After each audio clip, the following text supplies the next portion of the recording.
fica a seu critério, Tá certo. tá bom? Pode? Pode sim.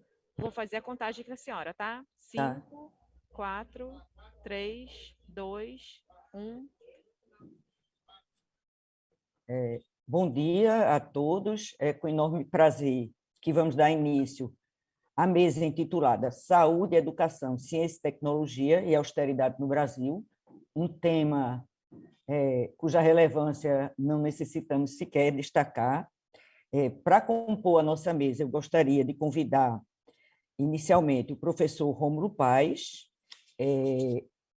a professora Eli Iola Gugel Andrade, o professor Reinaldo Guimarães e a professora Giovana Mendonça, que vão nos brindar com brilhantes apresentações.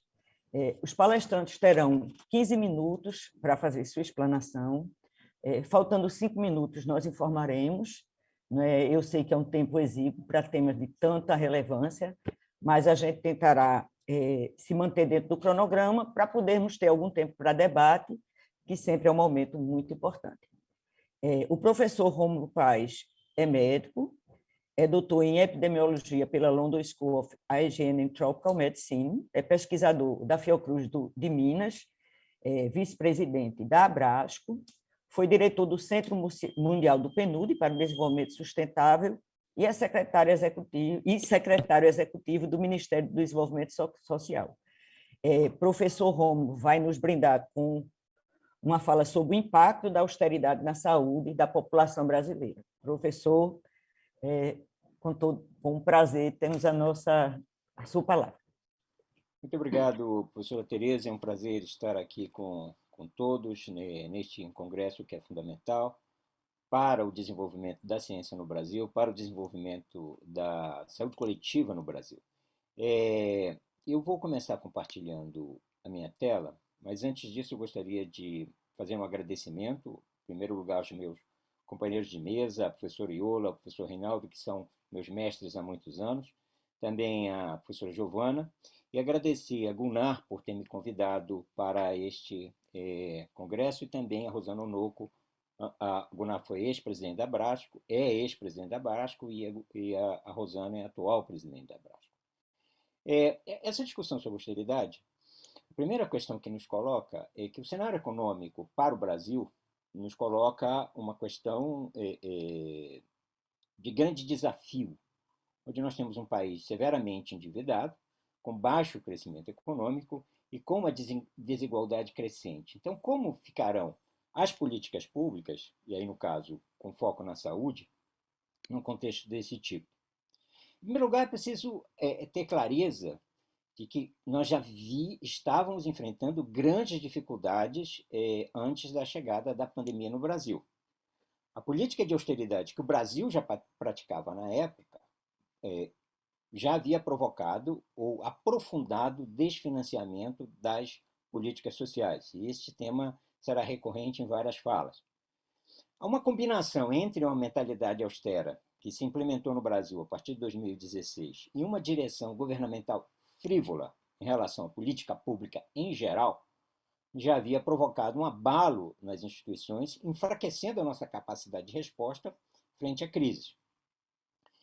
Nós temos um déficit sistêmico do SUS e também temos uma questão fundamental que envolve o SUS, que é o combate ideológico ao SUS, ou o combate ideológico às políticas públicas, e no caso do SUS, também que o SUS sofre desde o seu surgimento. Mas ele se aprofundou em vários momentos e retorna ciclicamente em vários momentos da história do Brasil. Um momento da desigualdade e também uma erosão da democracia. E isso interfere nas escolhas que um país e uma sociedade possa fazer em relação ao seu futuro. Eu já havia publicado este texto tratando dos efeitos da austeridade logo antes do início da pandemia. Esse texto foi publicado um pouquinho antes, no final de 2019, portanto, um pouco antes da chegada do SARS-CoV-2 no Brasil, mostrando que existem aspectos que são societários, que envolvem a austeridade, que afetam tanto quem consome serviços de saúde públicos, como quem consome no setor privado, e também há uma dimensão individual. dimensão familiar, onde a perda de rendimentos ou redução do rendimento, a redução da proteção social provoca consequências sobre a saúde dos indivíduos e impactam no nosso padrão de mortalidade. Então, nós temos, digamos assim, dois grandes eixos que convergem para explicar o nosso padrão epidemiológico. Notem que o enfrentamento da pandemia ele obteve uma resposta nos países de alta renda, nos países de renda média, de um aumento expressivo do gasto público para enfrentar a pandemia. Agora, notem que o Brasil teve um investimento considerável, mas mesmo assim muito abaixo dos países da OCDE, por exemplo. Notem neste gráfico a posição do Brasil bem lá embaixo, em termos, isso para o ano de 2020, quando comparado com outros países, a capacidade de investimento do Brasil, embora considerável, ela é muito aquém do que os outros países que estão, digamos assim, no topo do rendimento neste planeta fizeram para enfrentar a pandemia. Então, esta é uma questão importante, porque muita gente alega o seguinte: o problema do Brasil nunca é de financiamento, o grande problema é sempre de gestão, ou principalmente de gestão. Então, na verdade, quando nós comparamos com iniciativas de outros países, o Brasil ficou devendo. E como a pandemia impactou a economia? A primeira grande questão é o desarranjo da cadeia de suprimentos. Esse é um processo que já estava colocado em função do deslocamento da atividade produtiva da produção industrial para a Ásia, sobretudo para a China, e como começa justamente na Ásia a pandemia, nós temos de imediato afetadas as cadeias produtivas. Também o adoecimento de trabalhadores, isso no mundo todo, o fechamento de escolas que sobrecarrega, sobretudo, as trabalhadoras, onde a pressão, portanto, doméstica impacta sobre a sua possibilidade de trabalho, a suspensão das atividades de trabalho como resposta. E no Brasil, em particular, tivemos uma recessão neste século maior, né? Uma inflação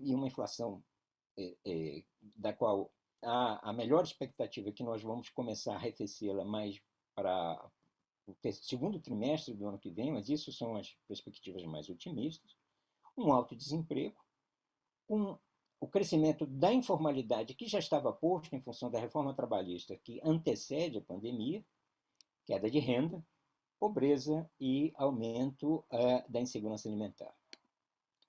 Notem que essa questão da performance econômica do Brasil, o Brasil já estava crescendo pouco. A performance econômica do Brasil era medíocre, já colocada. Se olhamos, por exemplo, o primeiro trimestre de 2020, o crescimento muito pequeno. Então, estas medidas, e aí eu destaquei alguns países para chamar atenção para a nossa conversa. No caso, trouxe o mundo, trouxe o Brasil, trouxe os Estados Unidos e o Reino Unido, que foram severamente afetados pela pandemia. Nós tivemos, para o Brasil, um impacto muito grande na atividade econômica. Agora, notem que, diferente dos Estados Unidos e do Reino Unido, que tem capacidade de absorver essas perdas, a situação do Brasil é muito distinta.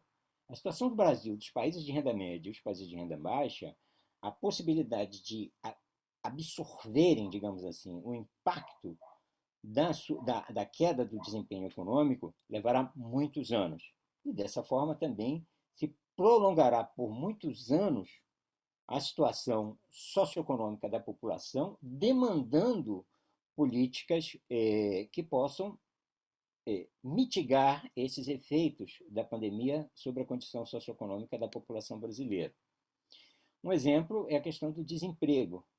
Esta é uma informação muito recente do IBGE, de menos de uma semana, mostrando a posição do Brasil no topo dos países com o maior desemprego em 2021. Já houve uma pequena recuperação, mas ela é muito aquém das necessidades em termos do conjunto de trabalhadores que buscam emprego e, dessa forma, buscam as suas alternativas de sobrevivência. Então, nós temos uma situação muito dramática no Brasil em relação à situação de emprego, e isso se combina com os outros fatores, como eu falei, a precarização do trabalho, a queda da renda e o aumento da demanda por proteção social.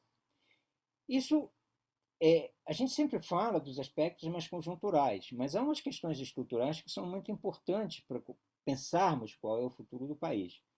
E aqui eu trago a questão demográfica. Nós temos, embora não tivemos censo, o último censo está atrasado, e, portanto, essas estimativas estão incorretas, e o censo do ano que vem corrigirá essa estimativa. Então, o Brasil está a ponto de se transformar num país já com população regressiva. E isso é uma questão muito dramática, porque nos colocará numa condição onde a população, sobretudo jovem em primeiro lugar, em idade produtiva, ela entra regressivamente na dinâmica demográfica e, portanto, nós perdemos um ativo importante para o desenvolvimento econômico. Outra questão, e aí trazendo para os aspectos mais conjunturais, o Brasil perdeu oportunidades.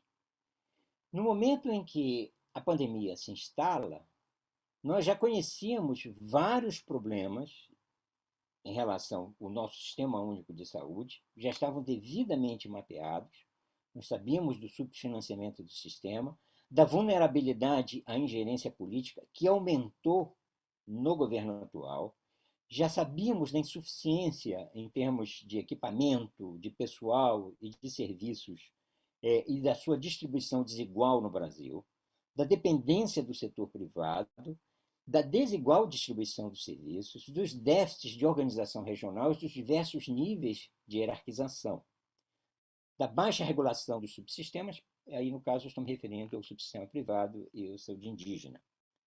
Então, a resposta que se apresentou para a pandemia foi centrada nas necessidades imediatas, sem o enfrentamento dos déficits estruturais. E também não integramos o investimento social com políticas de prevenção da doença. Antes, pelo contrário, isso foi apresentado de uma forma antagônica, muitas vezes, principalmente pelo presidente da República. Bom, nós temos então agora uma disputa de futuro. A primeira grande questão é que a austeridade não é uma coisa transitória, ela faz parte intrinsecamente de uma doutrina sobre qual é o papel do Estado e qual é o papel da atividade econômica da qual esse Estado ou promove, ou fomenta, ou regula. Então, portanto, ela retorna. E a questão é como retornará em seguida. Nós temos muitas incertezas hoje. Hoje há incerteza, inclusive, sobre como o Brasil vai funcionar a partir de 2023. Não só pela ausência de um planejamento econômico claro por parte do governo atual, mas também por causa do calendário político, que nós teremos eleições gerais no ano que vem. Notem o seguinte: qual é a agenda das agências sociais das Nações Unidas, e aí eu me refiro Unicef, PNUD, Unesco, para países de renda média? As necessidades de fazermos uma revisão da estrutura tributária, que no Brasil é muito injusto, e é um modelo regressivo, e é a necessidade, portanto, de tributar adequadamente a quem pode pagar, a quem pode e deve pagar mais. A eliminação do fluxo ilícito de capitais, e aí é curioso como as elites econômicas brasileiras tratam esta questão, promovendo abertamente a evasão de divisas, a reestruturação da dívida, a realocação do gasto público, essa disputa alocatória em relação ao orçamento é fundamental. Essa questão, por exemplo, o aumento das emendas parlamentares como financiadores da política pública é uma situação escandalosa no Brasil, voltaria a isso. A expansão da cobertura do seguro social, o apoio, e no caso transferência para os países de baixa renda e o uso de reservas fiscais e cambiais, o governo inclusive tem usado, mas para outras questões, e a adoção de modelo macroeconômico mais inclusivo. 5 minutos, professor. Obrigado. Seria um capitalismo inclusivo. Eu trouxe aqui rapidamente esse relatório que o Renato Tasca e outros do IEPS fizeram sobre a evolução dos recursos de saúde no Brasil, um pouco para dar um exemplo do que eu me referi. Notem vocês o seguinte, que nós temos uma estagnação do financiamento da saúde já desde 2012, na verdade, desde antes, existem estudos do IPEA mostrando isso, e agora uma situação muito recente, em relação a 2022, sobre, considerando as emendas parlamentares ou considerando os recursos para o combate à pandemia, com e sem. E nós temos, então, uma clara indicação de queda em relação ao financiamento. E esta questão da participação da saúde na peça orçamentária como um todo torna isso mais evidente, ou seja, ela perde relevância.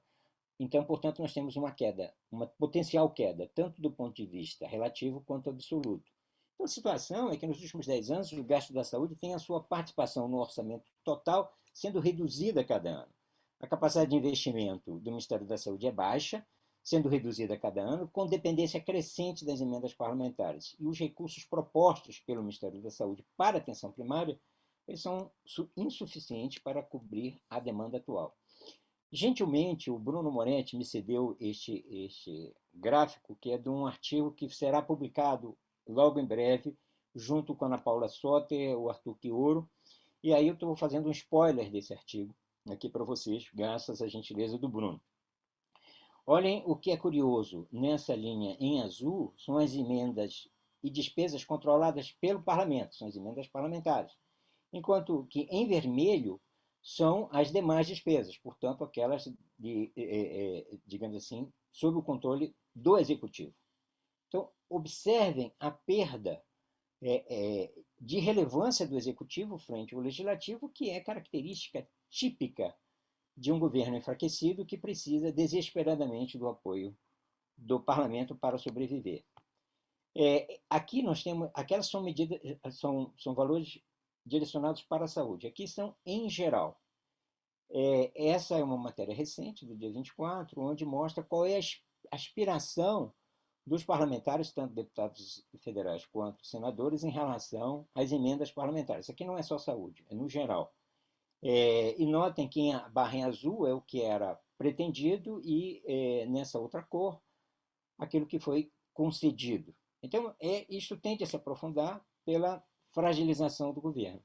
Quais seriam, então, as saídas para essa situação? A reforma tributária, emissão de dívida, isso está colocado, o governo está fazendo isso, a questão é em que bases? Qual é a transparência disso? Qual é a alocação? E mais, é uma dívida que será paga pelas gerações futuras. E como eu mostrei a vocês, umas gerações que terão população em idade em condições de trabalho reduzidas. E, por fim, mudanças estruturais nas regras de gasto. Para concluir, eu diria a vocês o seguinte: o que interessa não é apenas mudar para o ponto que estávamos antes, ou seja, retornar ao inferno da véspera. Nós precisamos ter um sentido de transformação. Precisamos recuperar, em primeiro lugar, a credibilidade das instituições públicas, da democracia e da política, aí no sentido aristotélico, da arte ou ciência de se produzir o que é socialmente relevante.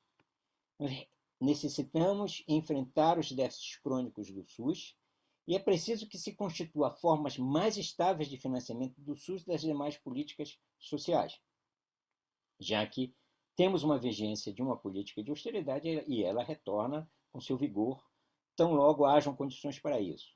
E precisamos implementar uma política de desenvolvimento econômico inclusiva e sustentável. Aí nós temos uma questão fundamental, que é a sustentabilidade na agenda, nossa agenda de desenvolvimento. E a última questão que eu queria destacar é que nós devemos aumentar a proteção social, até porque o Brasil recentemente precarizou as suas relações de trabalho. Muito obrigado, professora Tereza. Retorno a palavra à senhora. Agradeço.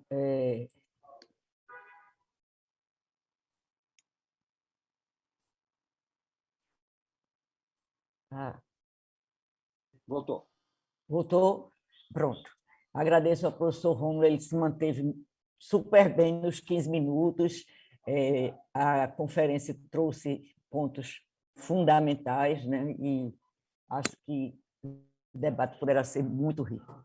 Eu queria agora chamar imediatamente a professora Iola Gugel Andrade, economista, titulada da Faculdade de Ensino da Universidade de Goiás, Federal de Minas Gerais, que vai discorrer sobre o tema o desafio histórico do subfinanciamento do SUS. As saídas, eu espero que a senhora nos aponte alguns. Lhe agradeço e, faltando 5 minutos, eu avisarei, como fiz com o professor Romulo, ok? Ok, professora. Talvez eu esteja um pouco embaraçada aqui na apresentação. Entrou ou não? Ainda não.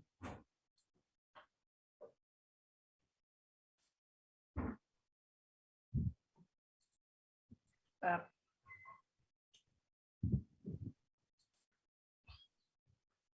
Eu pediria ajuda aqui, que estou atrapalhada aqui na entrada. No ícone embaixo em verde, que é Share Screen. E aí, clica nele e escolhe o arquivo que a senhora quer. Achou? Conseguiu? Eu não sou a pessoa mais... Eu fiz isso, mas ainda não consegui, né? Que fosse projetado. O pessoal do suporte poderia orientar melhor?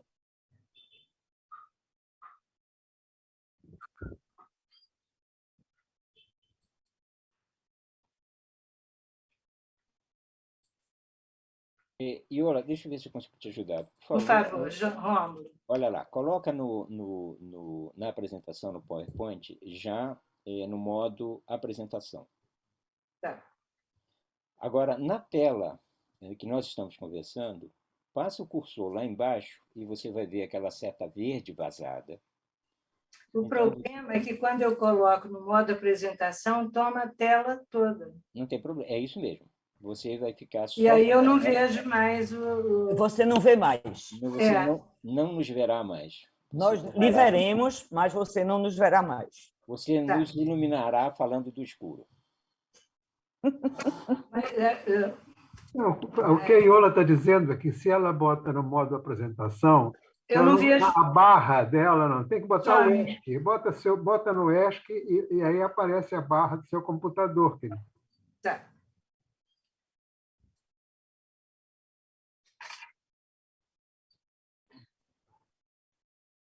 Ai.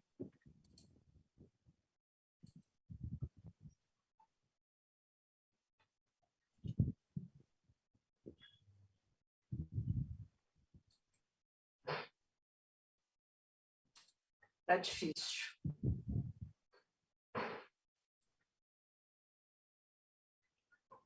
Você está... Pronto, entrou. Agora põe no modo apresentação, Iola. É o que eu estou fazendo agora. Ah, desculpe. Entrou? Não, ainda não está no modo apresentação, está vindo. Coloca no...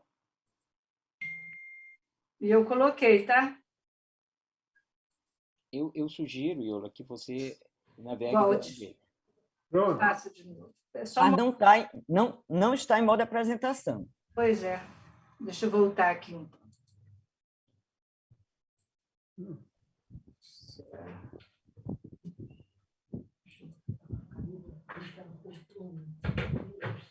Agora, perfeito.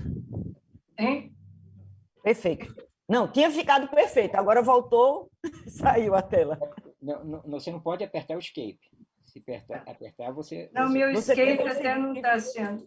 Vamos lá, vou tentar novamente aqui.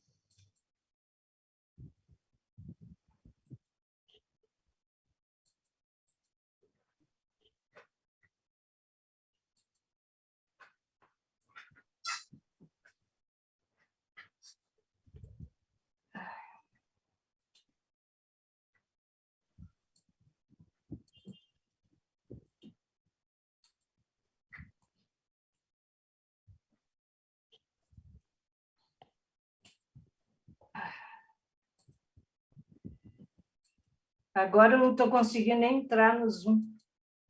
Mas nós estamos lhe vendo. Engraçado. Você está no Zoom. Você está no Zoom. Estou no Zoom. Está no Zoom. Embaixo tem um íconezinho, embaixo na sua barra do computador. Tem um Pois íconezinho é. da câmera. Clique nele, que a gente volta a aparecer para você. Professora, não está aparecendo. Deixa eu sugerir que senão A a gente- gente vai ficar. Vamos avançar. Vamos avançar. Isso. Exato, eu ia propor exatamente isso. A gente passa para o professor Reinaldo Guimarães, enquanto a professora Iola, talvez em comunicação direta com o pessoal da produção, ajusta melhor essa questão. Perfeito. Perfeito? Perfeito. Então, vamos passar para a palestra do professor Reinaldo Guimarães. O professor Reinaldo é médico pela Universidade Federal do Rio de Janeiro, mestre em Ciência Social, doutor honoris causa pela Universidade Federal da Bahia. Entre 72 e 84, foi professor do Instituto de Medicina Social da Universidade do Estado do Rio de Janeiro, professor do Núcleo de Bioética aplicada à saúde, e é vice-presidente e vice-presidente da Associação Brasileira de Saúde Coletiva. Professor Reinaldo, eu acho que ele influenciou várias gerações de sanitaristas, dentre as quais eu me coloco, né? E é um prazer tê-lo aqui conosco para discorrer sobre o tema o subfinanciamento da ciência e tecnologia do Brasil. Então, professor Reinaldo, nós estamos começando às 11h35 e o senhor tem 15 minutos, eu avisarei com 5 minutos. Bom, obrigado, Tereza. Uma boa tarde a todos, ou bom dia ainda. Eu queria cumprimentar Rômulo, Iola e Giovana por essa coparticipação. E o que eu vou falar a partir digamos, da visão macro que o Rômulo colocou, não é? Um foco mais, digamos, localizado no subfinanciamento, que é o que me foi pedido. Deixa eu compartilhar aqui a minha tela.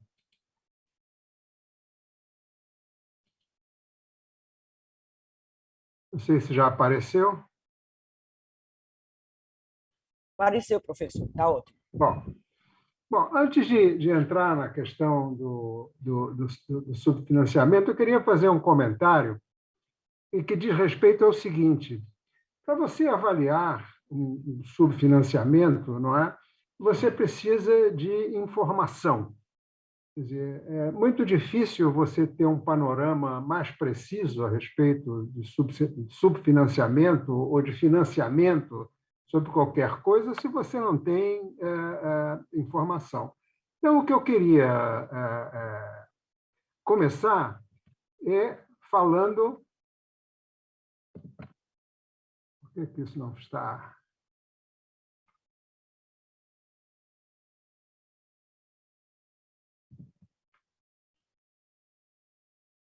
Só um minuto, porque... Travou. Não está, de alguma maneira, não está... Bom, agora eu acho que vai. Eu queria falar sobre esses dois camaradas aí. Saiu do modo apresentação, professor, e a gente só vê a primeira página. Ué. Agora aparece, mas não no modo apresentação. E agora? Não, aparece, mas não no modo apresentação. A gente vê ao lado, mas preferi deixar assim para a gente... Não, mas eu estou aqui no modo apresentação. Aparece para mim no modo apresentação. Incrível. Não está.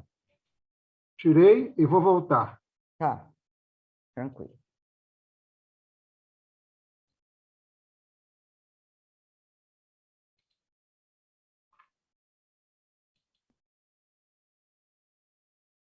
Modo apresentação, prefeito. Estou aqui. Agora passou. Vou passar. Agora sim, tá ok, perfeito. Então, o que eu queria começar é falando desses dois cavalheiros que estão aí, não é? São dois filósofos, ambos britânicos, ambos viveram no final do século XVI para o século XVII, né? e estabeleceram, foram os pais da ideia, não é, de que conhecimento é, em si, uma arma de poder. Não é? Evidente que informação e conhecimento não são a mesma coisa, mas eles são bastante aparentados. Não há conhecimento, ou na maioria dos casos, não há conhecimento sem informação. Né? Portanto, a informação também é, muitas vezes, uma estratégia de poder. Quem assistiu ontem à conferência de Maurício Barreto pode ter percebido que Maurício, ao fazer uma recapitulação do desenvolvimento da epidemiologia e da demografia, ele estabeleceu, digamos, uma territorialidade muito importante, não é, ao mundo anglo-saxônico. E foram esses dois camaradas aí que estabeleceram esse elemento cultural fundamental, não é, na epidemiologia, que, aliás, a epidemiologia mais forte no mundo é a epidemiologia anglo-saxônica, porque ela é profundamente fundada em informação como base de conhecimento científico. Bom, o que acontece no Brasil? Né? O que acontece no Brasil é esta situação com relação à informação, não é? Desde o censo, bases de dados, a deterioração geral dos dados sobre violência, o apagão dos dados que a gente viveu durante esses quase 2 anos com relação à Covid. Não é? E isso, do meu ponto de vista, isso é efetivamente uma estratégia de poder associada à incompetência, não é? Associada, digamos, à colocação de pessoas erradas nos lugares errados. Mas claramente faz parte de uma estratégia de exercício de poder. Isso aqui é o seguinte: é o site do Ministério da Ciência, Tecnologia e Inovação com relação aos indicadores nacionais de ciência e tecnologia. E se cada um de vocês for lá, vocês vão ver que todas as estatísticas gerais, agregadas, oficiais, param em 2018 e, no máximo, em 2019. A partir daí, não há mais. Ali no link para o site está dizendo que esse é, digamos, um site antigo, o que implica na existência de um site novo, moderno. Não é? Só que esse site novo não existe. Então, esse elemento é que eu queria colocar de base para a gente trabalhar sobre a ideia de um eventual subfinanciamento. Bem, o que esse eventual subfinanciamento coloca em risco? Não é? O Brasil ele é um país bastante, digamos, original, porque ele é um país em desenvolvimento, né, de grande extensão territorial, uma grande população, né, um país industrializado, já foi mais do que é hoje, mas ainda é um país industrializado, e um país que, nos últimos 70 anos, conseguiu construir uma massa crítica e uma capacidade instalada de pesquisa científica e tecnológica muito relevante em relação a qualquer outro país em desenvolvimento. Não é? Evidentemente que a China, não é, ela hoje modificou o seu patamar, subiu de patamar, mas, tirando a China, o Brasil tem uma posição bastante singular, bastante original. E isso são dados também defasados, porque as estatísticas do CNPq, não é, com exceção dos currículos da plataforma Lattes, elas também estão defasadas. São dados do diretório dos grupos de pesquisa, mostrando, quer dizer, que nós temos praticamente 100 mil, hoje devemos ter mais do que 100 mil professores com titulação doutoral em pesquisa, não é? E temos quase, digamos, hoje 50 mil pós-docs no Brasil em todas as áreas. Né? E saúde humana, a nossa área, não apenas saúde coletiva, mas o conjunto do campo da saúde, não é? Isso a maior, digamos, é o maior componente dessa massa crítica, né? Com entre 25% e 30% do total da massa crítica em pesquisa no Brasil. Né? O que é que Isso são estatísticas também da CAPES, mostrando, quer dizer, em 2020, não é, o que nós tínhamos de titulados, quer dizer, em mestrado profissional, em doutorados e em mestrados. É uma quantidade muito grande de gente, quer dizer, que compõe essa massa crítica. Eu diria também que as estatísticas da CAPES vão até um pouquinho mais, vão até 2020, embora a plataforma Sucupira também esteja defasada. E por que a CAPES tem números melhores do que o CNPq, a FINEP, enfim, do que o MCTI? Porque a CAPES tem a avaliação quadrienal, não é? E essa avaliação quadrienal, ela, digamos, ela tem uma dinâmica que é própria, né, e que se atualiza de maneira mais regular. Mas, de qualquer maneira, também está atrasada, e tudo indica que vai atrasar muito mais, caso a avaliação quadrienal que estava em curso continue sendo interditada. Não é? Aqui são o número de programas, não é? Que mostra que ciências da saúde, de uma maneira geral, onde está a saúde coletiva, tem também uma relevância extremamente importante do ponto de vista quantitativo. Não é?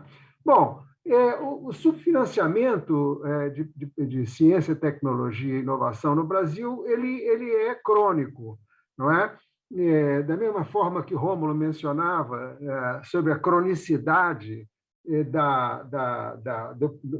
do financiamento à saúde de uma maneira geral, né? Essa outra política pública, que é ciência, tecnologia e inovação, também tem um desfinanciamento crônico. Mas essas oscilações ao longo do tempo elas têm motivos variados, não é?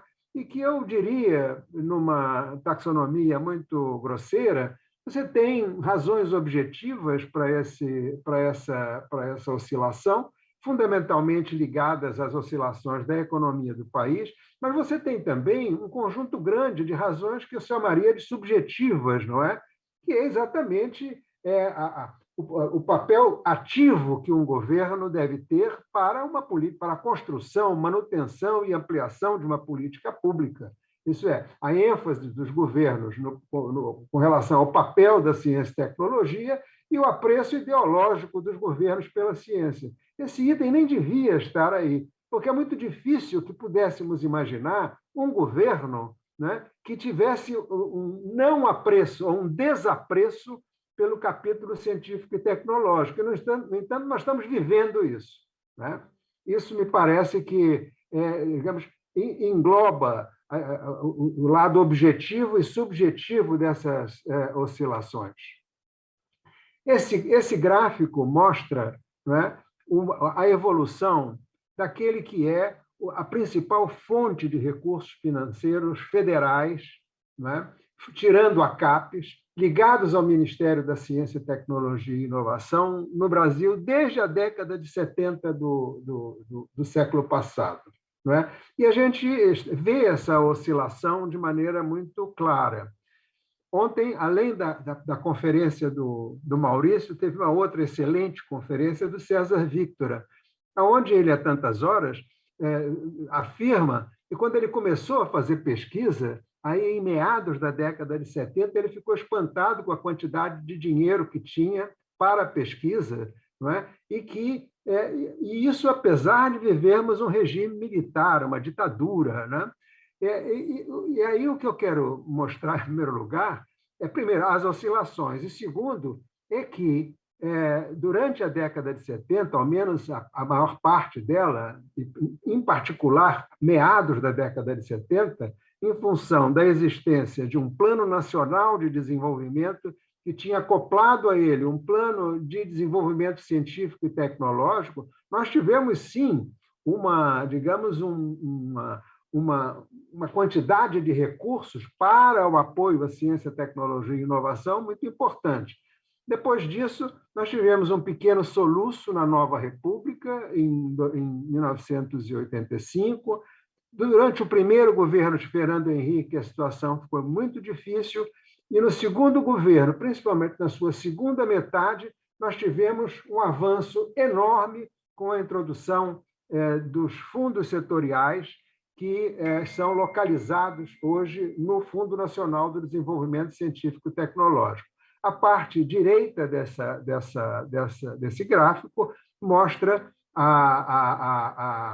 digamos, o aumento do apoio, a oscilação positiva do apoio financeiro à ciência e tecnologia, particularmente na primeira década deste século.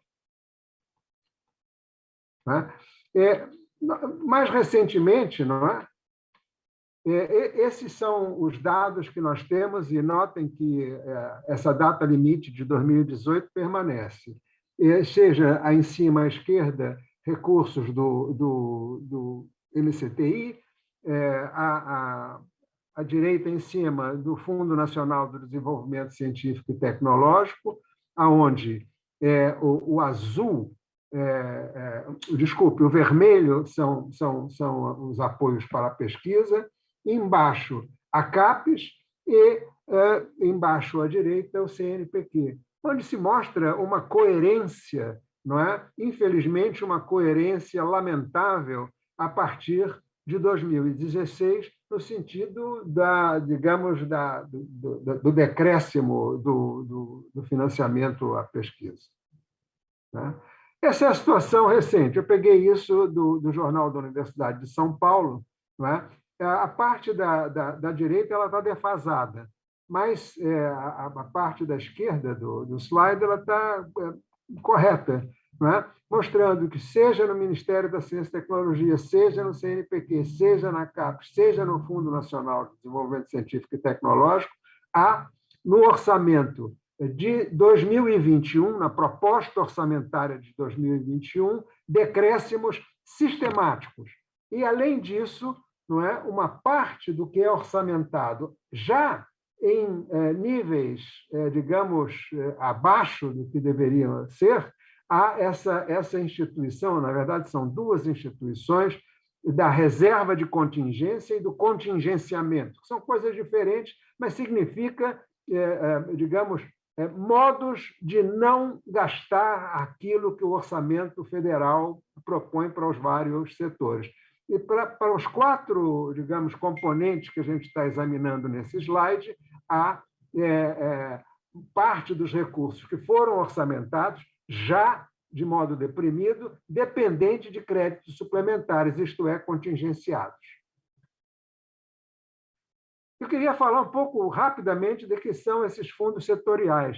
Os fundos setoriais, como eu já disse, eles foram criados, né, imaginados e implementados no final dos anos 90, já na metade do segundo governo Fernando Henrique, e eles têm uma diferença importante em relação às demais fontes de financiamento à ciência e tecnologia. É que eles não são recursos dependentes do pagamento de impostos, das receitas federais.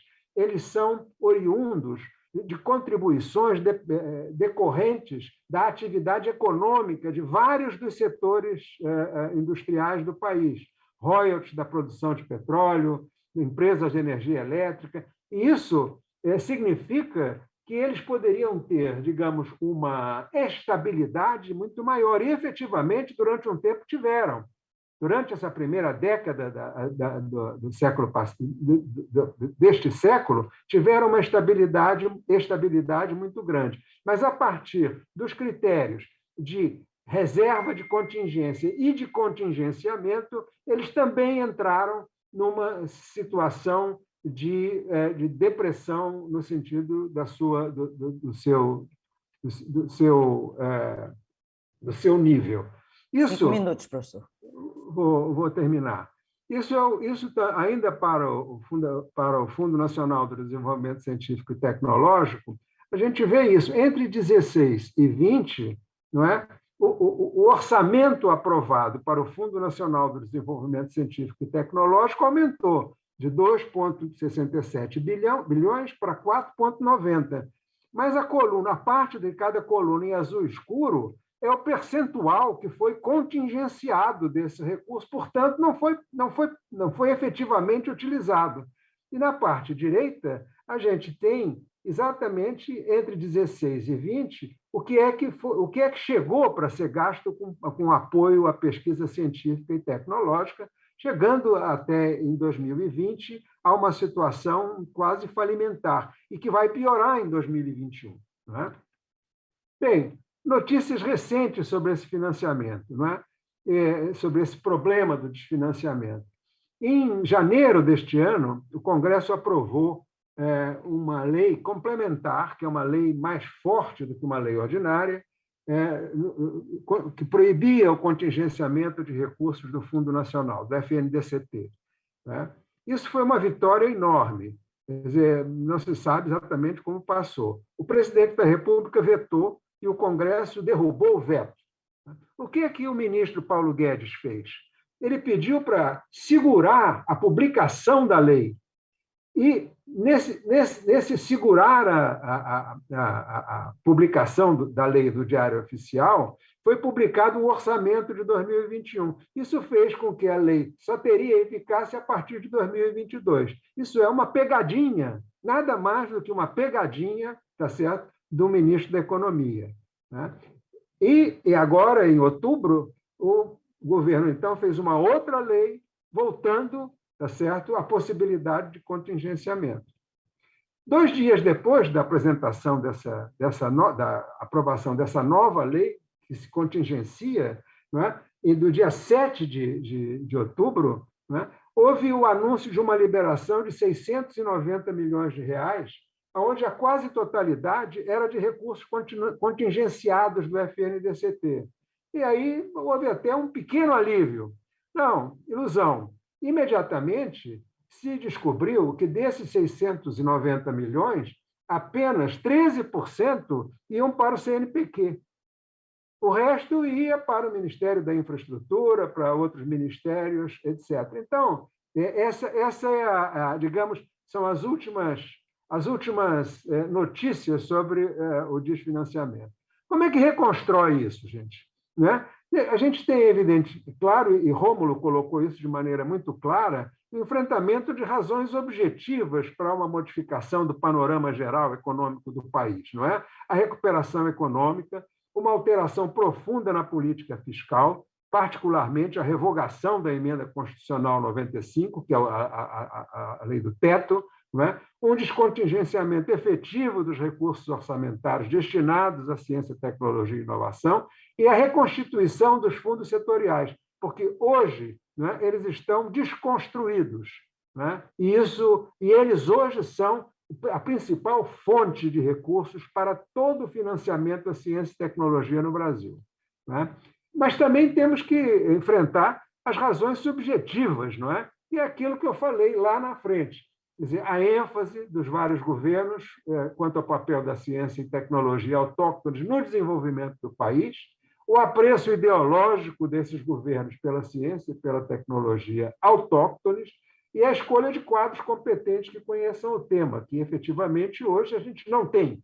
A grande maioria dos quadros que estão servindo ao governo federal em posições de mando, não apenas no campo científico e tecnológico, mas eu começaria com o próprio ministro astronauta da Ciência, Tecnologia e Inovação. Eles não são pessoas capazes, né? Não têm competência específica para gerir uma política pública dessa importância. É isso, agradeço mais uma vez o convite para participar dessa mesa. Muito obrigado, professor Reinaldo. O senhor foi extremamente rigoroso com o tempo, não é? E isso vai nos garantir mais tempo para o debate, que já se aponta será riquíssimo. Eu queria imediatamente chamar a professora Iola, né? Eu fui informada aqui pela organização de que ela já está dominando bem a ferramenta, então, professora Iola, com a senhora a palavra para nos brindar com sua palestra sobre o desafio histórico do subfinanciamento do SUS, né, e se há saídas.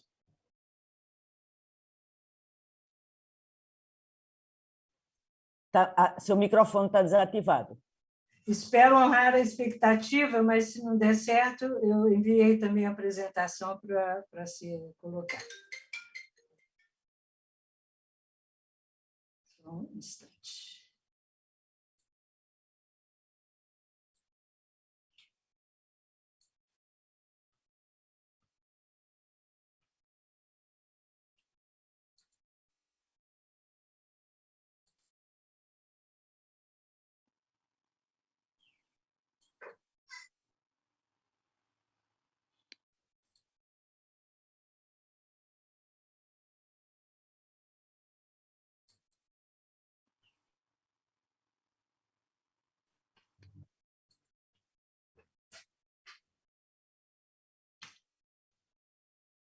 Estamos vendo a apresentação, mas não no modo apresentação.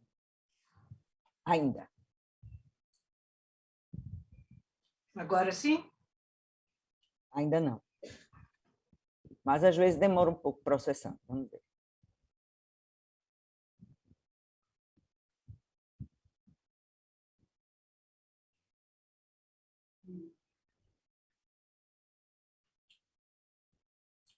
Não?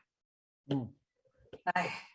Eu estou com a tua apresentação aqui também aberta. Então, se você quiser, fecha. Por favor, então, Rômulo, porque eu acho que vou desistir aqui da minha autonomia, renunciar à minha autonomia, porque já está demasiado.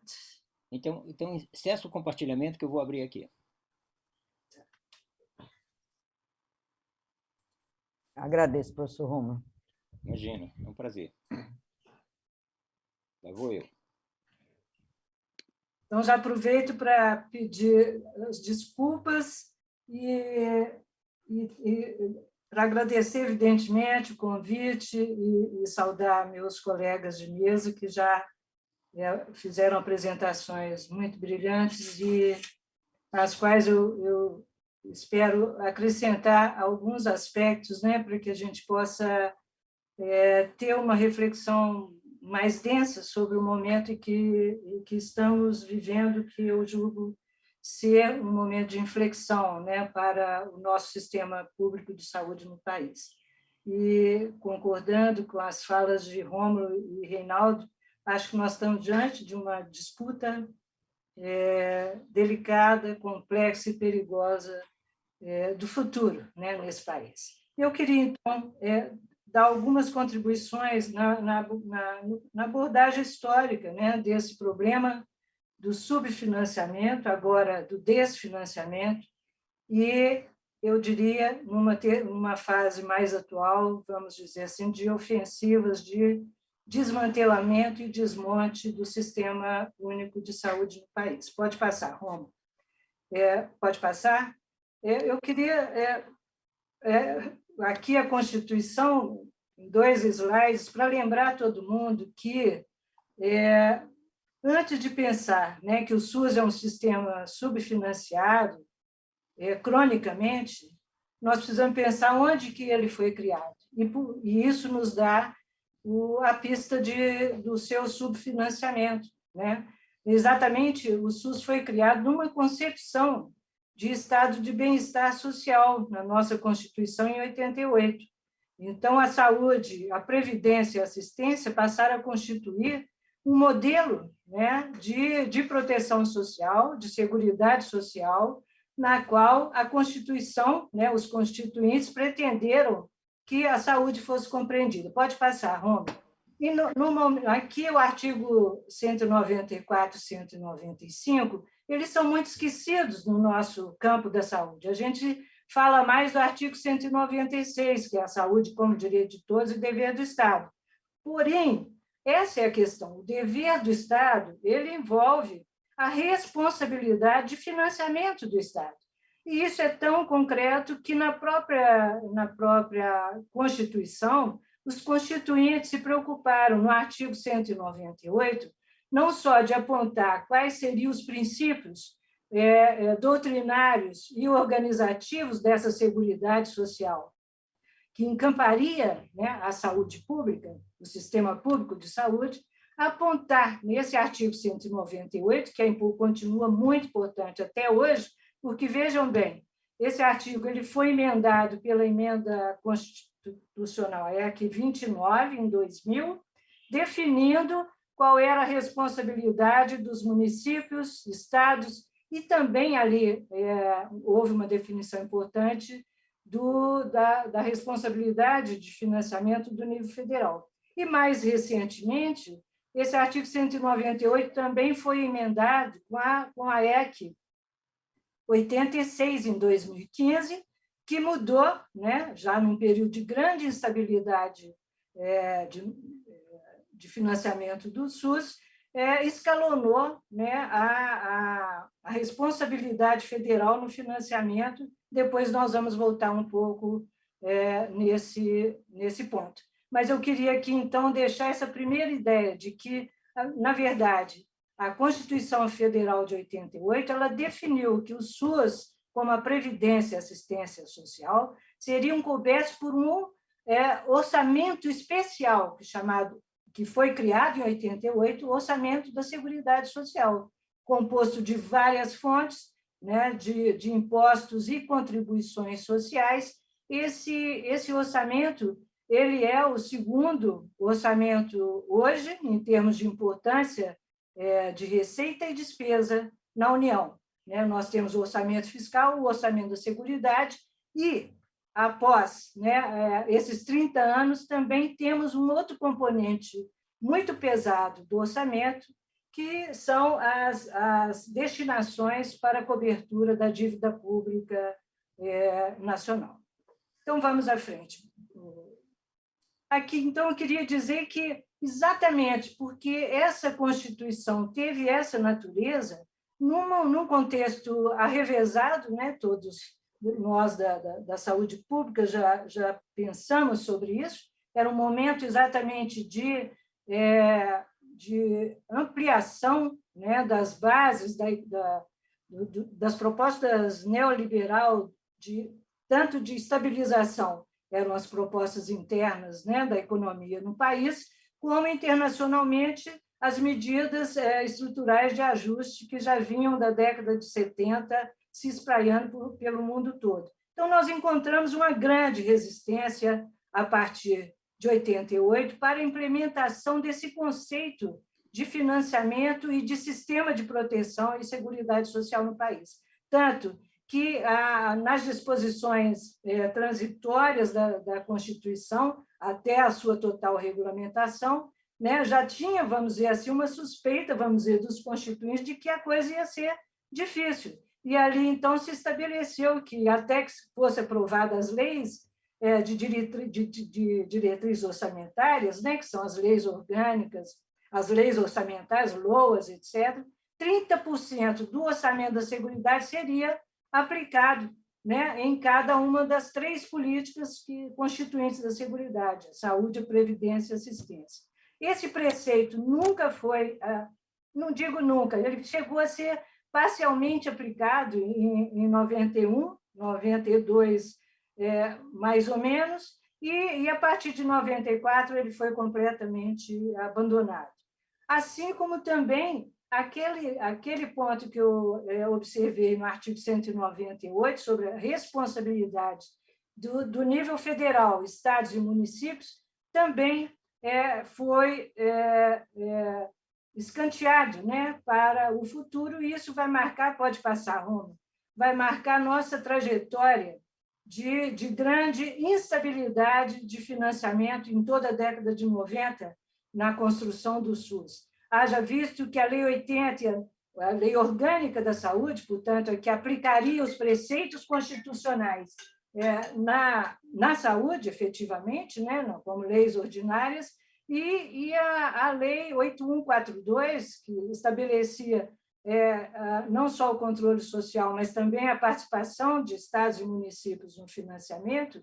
Essas leis foram muito confrontadas, né, sofreram vetos muito fortes, e eu até recupero aqui um veto do artigo 51 da Lei 8080, que previa, por exemplo, 8% do PIB como patamar, né, de financiamento do SUS. Esse item foi vetado naturalmente. Pode passar, Roma. Nós, então, entramos na década de 90 com esse contexto muito desfavorável, e as medidas que vieram a seguir não foram não abriram nenhuma luz no sentido de realmente caminhar na consolidação do preceito constitucional. Em 94, isso é importante dizer, que o orçamento da Seguridade Social ele foi muito importante ser criado porque ele vincula todas as suas fontes a aplicações em saúde, previdência e assistência. Então, por exemplo, a contribuição sobre folha de salários, né, que compõe o orçamento da Seguridade Social, hoje ela é vinculada integralmente à cobertura dos gastos da Previdência Social, né? E outras fontes, como contribuição sobre o faturamento, sobre o lucro líquido, e outras fontes que compõem o orçamento da Seguridade, é que hoje cobrem a saúde e assistência social no país. Mas vejam bem, em 94, o governo cria o Fundo Social de Emergência, com um nome bastante apelativo, né, de Fundo Social de Emergência. Vivíamos realmente uma conjuntura de agravos, né, da crise econômica, e com isso ele passa a desvincular do orçamento da Seguridade 20%, né, das fontes da arrecadação, da receita total. E esses 20% iam para o Tesouro, né, Federal, e podendo ser gastos a partir daquele momento, inclusive com os acertos, né, os acordos com a FMI, naquele contexto, ao pagamento de juros da dívida externa. Essa desvinculação, ela puxou, vamos dizer, um combate sistemático à aplicação do orçamento da Seguridade que nós vemos até hoje, né?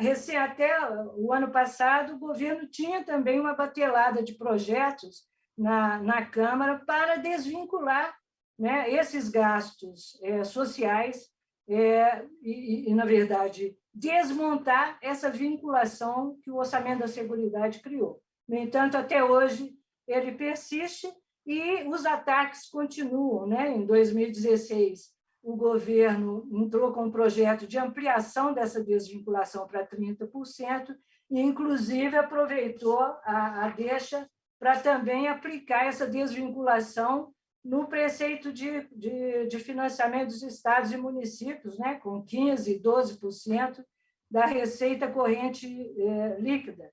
Então, nós vivemos então um arroxo bem importante, né, na desvinculação da chamada DRU, né, desvinculação de receitas da União, que hoje não são mais da União, mas também de estados e municípios. E no período de 2008 a 2016... 5 minutos, infelizmente. Desculpe? Temos mais 5 minutos. Muito séria a minha situação. Essa conta, né, foi feita por técnicos do IPEA, cerca de 698 bilhões do orçamento da Seguridade foram subtraídos nesse tempo. Pode passar, Roma. Eu vou então, agora... Esse aqui é um esquema para a gente pensar o que aconteceu, né, desde a criação do SUS. Passamos 12 anos para regulamentar o que seria o financiamento dos níveis federal, estadual e municipal. Então, aqui se instalou o subfinanciamento. E de 2000 a 2012, nós tivemos uma situação um pouco mais estável, não em termos de contenção do subfinanciamento, mas uma estabilização que propiciou um crescimento do financiamento, e a partir de 2012, exatamente quando foi regulamentada a emenda 29, na Lei Complementar 141, definindo, né, o que eram ações e serviços de saúde, que era um conceito burlado por municípios e estados. 12 anos depois da Lei 141, nós tivemos a abertura de um novo grande período de instabilidade no financiamento, com a EC 86, que encerrou o preceito da emenda constitucional 29, e logo, quase um ano e meio depois, praticamente, dessa mudança, vem a EC 95, congelando o financiamento do SUS por 20 anos, né? E aqui nós podemos falar que houve a passagem do subfinanciamento para o desfinanciamento. Por quê? A partir e como o meu tempo está esgotado, eu vou dar um pulo aqui também, espero que daqui a 12 anos, né, se cumprir esse estigma dos 12 anos aqui no financiamento do SUS, dos ciclos, que a gente possa ter derrubado, né, essa lei, essa regra, porque essa regra ela praticamente ela congela, né, o montante, o valor de financiamento federal em 2017. Ou seja, em 2017 foi apurada a receita corrente líquida daquele ano, se aplicou a alíquota de 15%, e é esse montante que vem sendo aplicado, vem sendo corrigido pelo índice de preço amplo, né, o consumidor, IPCA, e que constitui o piso de financiamento federal. Eu queria passar, então, rapidamente, aqui não vai ter jeito de falar, que era uma ilustração do que foi a etapa de financiamento com a EC 29, pode passar, né? Houve estabilização, mas até a partir de 2015, essa estabilização vira queda. Durante esse tempo, nós tivemos uma configuração do financiamento muito importante, porque o sistema público no Brasil ele passou a ter essa configuração, né? De 75% na década de 80 era financiamento federal. Hoje, o financiamento federal responde por 42% dos gastos em saúde no país, os municípios com 31% e os estados praticamente estagnados ao longo de toda a história em 26%. Isso aqui pode passar, Ju. Isso aqui, esse constrangimento do financiamento público do sistema, ele levou, né, a desigualdades, agravamento de desigualdades regionais, né, e não permitiu que o SUS superasse, né, estrangulamentos históricos do SUS na rede assistencial. Pode passar, Romulo, por favor. E também gerou um estado, um conflito, né, muito importante que nós não podemos deixar de encarar, que o constrangimento do financiamento público ele levou a uma elevação dos gastos privados de toda ordem, famílias e empresas no país. De modo que hoje nós temos um sistema público totalmente deformado, porque o público, financiamento efetivamente público, corresponde a menos de 40% dos gastos totais globais de toda a sociedade brasileira em saúde. Pode passar. Pode passar. Isso aqui mostra essa configuração em relação a outros países. Pode passar, por favor. E aqui eu queria trazer para o momento atual, né, como que nós passamos do subfinanciamento para o desfinanciamento. Né? Entre 2013 e 2015, nós esboçamos uma iniciativa, né, pelo movimento sanitário, todos conselhos e instituições no país, tentamos esboçar uma proposta própria de reformulação da emenda 29, que já naquele momento, com a crise econômica, passava a não corresponder mais, né, em termos de contribuições vinculadas ao PIB, e houve uma grande discussão de se estabelecer patamares da receita corrente bruta ou da receita corrente líquida para definir a participação da União. Esse movimento perdeu, né, a votação, o Senado simplesmente, solenemente desconsiderou a emenda popular que foi, inclusive, encampada por abaixo-assinado de milhares de pessoas em todo o país, e em 86 nós tivemos a emenda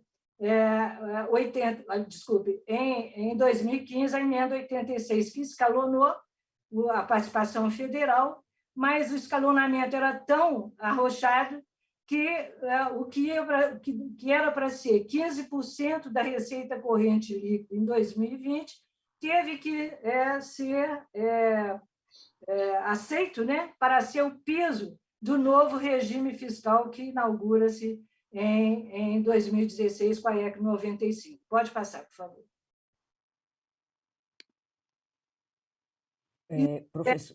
Professora, a gente está pedindo para concluir. Tá certo. E aqui nós entramos num período muito difícil, importante, e de aplicação da EC 95, desculpe o erro aqui, nós temos vivido, então, o desfinanciamento do SUS. Por quê? Porque, em comparação com o que era a regra da EC 86, que era 15% da receita corrente líquida, né, nós temos hoje uma perda, à medida que o orçamento federal ele não é modulado por nenhum coeficiente de variação da receita da União no país. Então, nós temos um montante congelado e nós, então, podemos falar que há um desfinanciamento e, hoje, o cálculo, né, dessa perda desde a implantação da EC 95 já está em torno de mais de 20 bilhões e provavelmente chega a cifras maiores. Eu queria terminar, vai ser impossível de chegar, mas eu só gostaria de me unir à colocação. Você podia ir para o final da apresentação, Rômulo? Aqui. Nós temos vivido, e é isso que eu queria chamar a atenção, na disputa do futuro. Na verdade, nós vivemos esses últimos 2 anos, em termos de financiamento, recebendo recursos extraordinários, né? E esses recursos extraordinários, eles não influíram na aplicação do piso mínimo para a saúde, e nós estamos vivendo o agravamento... Professora, a gente precisa concluir, porque ainda impreterivelmente temos que fechar às 12h40, e aí tem o tempo da outra palestra. Então, talvez eu possa me expressar melhor no debate, mas hoje eu chamaria a atenção de que nós estamos diante de um quadro não apenas de subfinanciamento ou desfinanciamento, mas sim de desmantelamento do SUS pela forma como a instância federal vem se comportando na pandemia e em relação às barganhas orçamentárias mais recentes. Muito obrigada. Desculpe. Bom, vamos passar imediatamente à professora Giovana, porque nós temos exatamente o tempo que ela disporá para fazer sua apresentação. Então, professora Giovana, ela é presidente da Associação Nacional de Pesquisa e Pós-Graduação em Educação, professora titular da Universidade do Estado de Santa Catarina, atua no programa de pós-graduação em Educação, é bolsista de produtividade do CNPq e vai discorrer sobre o tema desinvestimento em políticas públicas em educação e seus efeitos para a geração da inequidade em saúde. Então, professora, com sua palestra, nós teremos apenas 3 minutos para o debate, que é irrisório. Então, com a senhora a palavra. Obrigada. Obrigada, Tereza, obrigada aos colegas pela bela aula que nós tivemos aqui. Eu vou tentar me esforçar para ser muito breve, tentar fechar 12h30, para a gente ainda ter algum tempo de diálogo aqui, então fazer uma fala de 10 minutos, até porque quem fala por último tem todo o terreno já assentado aí pelas belas falas do Rômulo, do professor Rômulo, professor Reinaldo e professor Iola, que situaram tão bem essa questão do desinvestimento e do subfinanciamento, que eu acho que é o pano de fundo para o que nós queremos discutir aqui do ponto de vista da educação também. Então, primeiro, eu não poderia deixar de agradecer, professora Gulnar, que tão gentilmente me convidou para compor essa mesa, mas também toda a diretoria nova da Abrasco, a sua presidente, professora Rosana, professor Rômulo e todos os colegas aqui que compõem a diretoria da Abrasco. É realmente uma honra para a Amped poder estar aqui no Congresso Brasileiro de Epidemiologia e também aproveitar esse momento para fazer um agradecimento público a esses parceiros que foram tão cruciais para nós ao longo desses quase 2 anos de pandemia, que nos ajudaram a trazer um debate tão importante para a educação, que é essa questão da necessidade de a gente continuar cada vez mais pensando nas ações intersetoriais entre saúde, educação e assistência social. Bom, o meu tempo é muito curto, muito irrisório. Eu gostaria de fazer só um destaque para vocês. Na verdade, a partir da fala do professor Rômulo, do professor Reinaldo e da professora Iola, destacar que a situação na educação é basicamente a mesma que na saúde. Hoje a gente vive um desfinanciamento nas políticas públicas voltadas para a educação e para a pesquisa e pós-graduação da área, e esse desfinanciamento vem de um subfinanciamento crônico, como bem o professor Reinaldo colocou, também na área da educação, e ainda eu destacaria, para além do que a professora Iola apontou, e do professor Rômulo também, de que na educação a questão das emendas parlamentares tem sido a mesma, né? Então, muitas das crises por esse desinvestimento têm sido resolvidas e ancoradas nas emendas parlamentares, haja vista, por exemplo, o exemplo agora desta semana, que foi o exemplo da CAPES, que para conseguir compor o pagamento das bolsas, que são bolsas muito importantes de projetos voltados à educação, que é a residência pedagógica e o programa PIBID, precisou de 2 PLs que foram aprovados, porque senão não conseguiria cumprir com o pagamento dessas bolsas até dezembro. Então, a situação das emendas parlamentares mostra bem, como o professor Rômulo falou, um executivo cada vez mais enfraquecido e aí a dependência desse legislativo.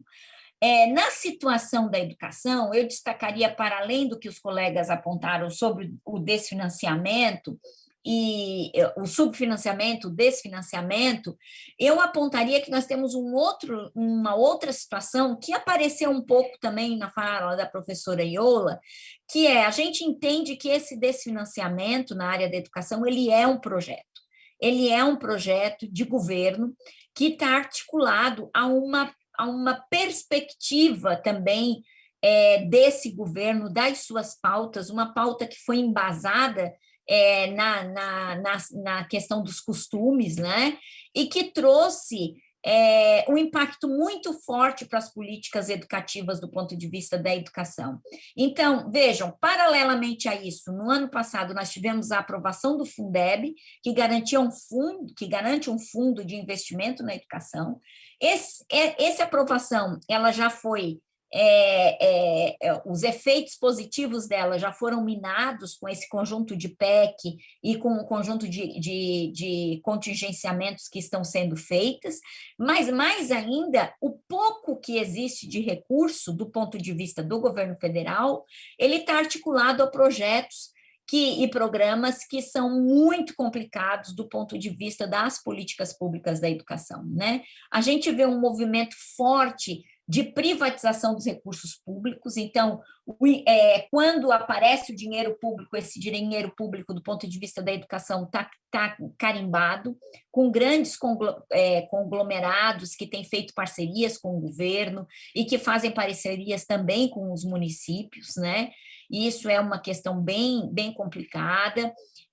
Nós temos uma situação, nós temos a questão de projetos como as escolas cívico-militares, a questão do homeschooling, que vai trazer muitas problemáticas para o direito à educação no Brasil, as questões relativas a um conjunto de políticas que afetam o direito à educação, como a discussão das questões relativas a gênero, como os ataques aos alunos com deficiência, a partir dos ataques à Política Nacional de Educação Especial na perspectiva da educação inclusiva. Então, só para falar um pouco dessas pautas ideológicas que pulverizam e atrapalham uma lógica de política pública que estava sendo implementada no Brasil e que, na verdade, trazia efeitos do ponto de vista da superação das desigualdades. Articulado a isso, nós temos um problema gravíssimo, que é a situação da desigualdade social, econômica e os impactos disso na educação a partir desses quase 2 anos de pandemia, né? Então, os efeitos dos primeiros relatórios que a gente tem são muito graves, e a gente está vendo hoje o Brasil conviver com um abandono escolar na faixa etária de 6 a 14 anos, que é uma média, que é um índice que nós não víamos há 20 anos no país. Ou seja, nós estamos retrocedendo a dados educacionais que são de 20 anos passados, ou seja, no que diz respeito ao abandono, no que diz respeito ao acesso à educação e no que diz respeito às aprendizagens. A situação das aprendizagens, ela ainda é um buraco negro, a gente não consegue muito ainda dimensionar o impacto dos modelos emergenciais remotos e dessa transição para as voltas híbridas, e de como isso vai se reverter em termos de aprendizagem para os alunos e das perdas que foram constituídas ao longo desse período, e tudo isso convivendo com esse processo de desinvestimento. Então, a situação do ponto de vista educacional é muito grave. Nós temos um panorama de um Conselho Nacional de Educação que começa a discutir agora modelos híbridos para todos os níveis de ensino, inclusive para a educação fundamental, para o ensino fundamental. Isso nos preocupa muito do ponto de vista o quanto isso pode afetar a questão das desigualdades sociais, no que diz respeito à contingência de crianças que hoje convivem em situações de risco alimentar, de violência doméstica, de condições de saúde. Então, na nossa perspectiva, todo esse processo de desinvestimento, ele é gravíssimo para a produção de iniquidades, não só na saúde, mas no conjunto do desenvolvimento social da sociedade brasileira. A gente está vivendo um momento muito grave, muito crítico. A situação da educação, ela é assustadora, não só do ponto de vista dos índices e das crises que a própria pandemia promoveu, mas do ponto de vista das pautas ideológicas que foram colocadas como prioridades nesse governo. Então, a gente tem muito para construir, muito para fazer, e o futuro ainda nos assombra do ponto de vista do que vai ser possível reconstruir nesse país depois do que tudo isso que a gente está vivendo e do que nos reserva o horizonte em termos de perspectiva. Tereza, eu vou encerrar por aqui, estou mesmo agoniada, porque fico com pena de não termos nem 5 minutos que seja para o debate. Então, abro mão para a gente poder, pelo menos, fazer uma pequena conversa aqui de 5 minutos, já que é 12h40, temos que acabar, né? Eu lhe agradeço imensamente, né, porque você está apontando coisas importantíssimas. Aliás, eu acho que a mesa suscitaria um debate que se prolongaria aqui por toda a tarde, né? Então, agradeço demais aos palestrantes. Já tem algumas perguntas aqui, tá certo? Não sei se alguém mais gostaria de fazer via o chat, mas eu vou pegar uma das perguntas que eu acho que cabe para todos, né, que é de Leonor Pacheco. Ela fez ao professor Reinaldo, mas eu acho que caberia a todos os palestrantes. Você enxerga alguma luz no fim do túnel? Então, essa... eu faço minhas palavras da pessoa. Começo eu? Sim.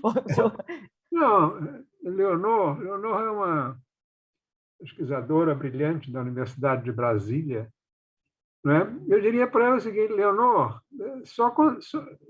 luz sempre há, até a gente morrer. De modo que eu vejo luz, quer dizer, as coisas são dinâmicas, né? Já estivemos melhor, agora estamos pior, mas há que ter esperança, há que botar a cabeça para funcionar. Há, no meu campo específico, enfim, a possibilidade de nós termos digamos, uma equipe no Ministério da Ciência, Tecnologia e Inovação que não seja presidida por uma pessoa do tipo desse astronauta, não é? É a mesma coisa no MEC, imagina no Ministério da Educação, que é uma tragédia, não é? Começamos lá, acho que é o 4º ministro, não sei bem, Giovana pode nos dizer isso, de modo que eu vejo, sim, alguma luz, mas confesso que é uma luz tênue, não é? Mas enquanto a luz, enquanto tem flecha, vamos continuar atirando, é isso.